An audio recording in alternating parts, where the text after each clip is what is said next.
মিনিটেই হয়ে যাবে ধ্বংস। সমুদ্রকে দুর্গ করছে ভারত। এবার একেবারে গুঁড়িয়ে যাবে শত্রুরা। মারক ব্যালিস্টিক মিসাইল বানাচ্ছে ডিআরডিও। সমুদ্রেই গুঁড়িয়ে দেবে শত্রুর ক্ষেপণাস্ত্র। ভারতে তৈরি হচ্ছে ভাসমান মিসাইল ঢাল। চীনের DF-21 আর পাকিস্তানের অ্যাবাবলকে জবাব দিতে আসছে ভারতের সি বেস্ট BMD। মাঝ সমুদ্রেই হবে ধ্বংস। AD-1 এবং AD-2 মিসাইল নিয়ে নৌসেনার দাপুটে রূপ দেখবে ভারতের শত্রুরা। ভারত বানাচ্ছে ভাসমান প্রতিরক্ষা প্রাচীর।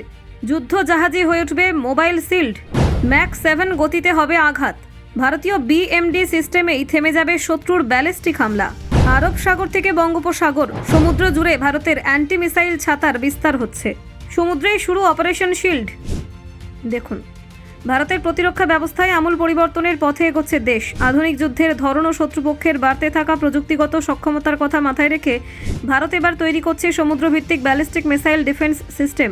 এই সিস্টেম কার্যকর হলে দেশের উপকূলে পৌঁছানোর আগেই শত্রুপক্ষের ব্যালিস্টিক মিসাইল ধ্বংস করা সম্ভব হবে।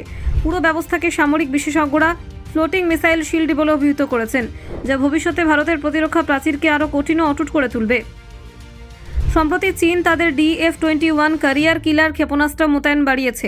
অন্যদিকে পাকিস্তানও MIRV প্রযুক্তিযুক্ত অ্যাবাবেল মিসাইলের পরীক্ষা শুরু করেছে। এই দুই দেশের আগ্রাসী প্রস্তুতি ভারতের নিরাপত্তা উদ্বেগ বাড়িয়েছে এবং সেই কারণে সমুদ্রভিত্তিক প্রতিরক্ষা প্রকল্পের কাজ দ্রুত গতিতে এগোতে শুরু করেছে।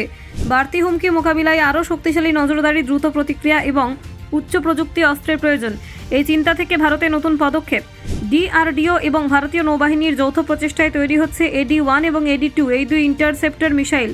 এগুলি মাঝ সমুদ্র থেকে শত্রুপক্ষের ব্যালিস্টিক মিসাইলকে মুহূর্তে ধ্বংস করতে পারবে। AD-1 মিসাইলটি 150 কিলোমিটার উচ্চতা পর্যন্ত লক্ষ্যবস্তুতে আঘাত হানতে সক্ষম, আর AD-2 আরও উন্নত, যা ম্যাক 6 থেকে ম্যাক 7 গতিতে মিড কোর্স ফেজে শত্রুর মিসাইল ভেদ করতে পারে। এটি 5000 কিলোমিটার রেঞ্জের ব্যালিস্টিক মিসাইল ধ্বংস করার ক্ষমতা রাখে। সমুদ্রভিত্তিক এই প্রতিরক্ষা ব্যবস্থায় যে ইন্টারসেপ্টরগুলি ব্যবহৃত হবে তাদের শিপ ভার্সন তৈরি করা হচ্ছে, অর্থাৎ ভারতীয় যুদ্ধ জাহাজগুলি হয়ে উঠবে মোবাইল অ্যান্টি মিসাইল প্ল্যাটফর্ম। ফলে আলাদা ঘাঁটি বা অবকাঠামো তৈরি না করেও যুদ্ধ জাহাজ থেকেই শত্রু মিসাইল ধ্বংস করা যাবে। পুরো ব্যবস্থাটি ভার্টিক্যাল হট লঞ্চ ক্যানিস্টারের সাহায্যে পরিচালিত হবে, যা মার্কিন থার্ড সিস্টেমের মতো প্রযুক্তি ব্যবহার করে। সামুদ্রিক নিরাপত্তা বাড়াতে এই সিস্টেম আরব সাগর থেকে বঙ্গোপসাগর পর্যন্ত মোতায়েন করা হবে। তাতে চীন বা পাকিস্তান যে দিক থেকে আক্রমণ চালাক না কেন, উপকূলে পৌঁছানোর আগেই তা প্রতিহত করা যাবে।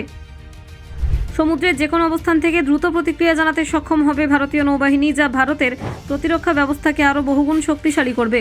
একটি পরীক্ষায় AD-1 ইন্টারসেপ্টর প্রতিরক্ষা ব্যবস্থা 4 মিনিটেও কম সময়ে একটি মিডিয়াম রেঞ্জ লক্ষ্যবস্তু ধ্বংস করেছে।